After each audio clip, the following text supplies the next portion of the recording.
And the other one was, and I'll ask your opinion on this because we did an episode on Meg Lanning recently. Did you see Meg Lanning's comments?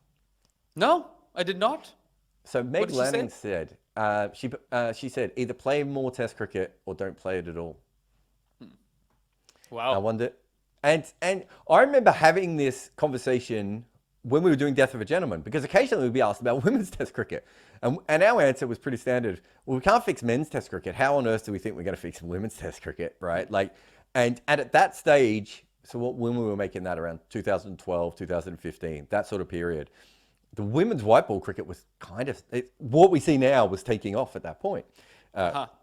I don't think we knew it was going to be this big or anything. But when I was asked about it, I'd be like if you're asking me, I would say let's go with the thing that's working at the moment and push all our chips in. But I would like to see women's Test cricket, and I would like to see it thrive. And I love Test cricket, and I love the way that women play ODI cricket and T20 cricket. And I feel like I almost don't know how they play Test cricket, so I would love to see that kind of variation on it as well.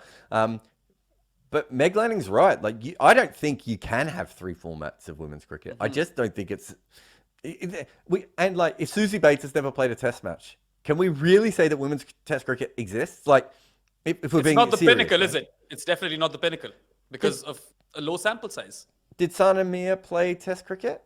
Probably a few games, I'm guessing. Would she? I'm trying to think of how old she is. If she would have played against Ireland, no, she never Well, played a Test either. there you go. That's two defining players, right, of women's cricket, and neither of them played a Test match.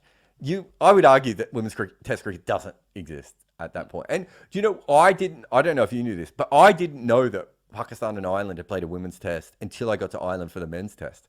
I just Oh, never had heard that story before. I get Meg Lanning, and I think me and Meg Lanning would probably be on the same side of this. Of we actually would prefer there to be women's Test cricket, but if you're not going to do it properly, like having one Test against, like India did great playing two Tests back to back, but against two different teams. Wouldn't it be great if it was if they started playing two Tests and three Tests? Even if it's just the major teams, we'd still say it's unsustainable. But I think it would be a fantastic thing. But I can't see the smaller nations getting behind women's Test cricket.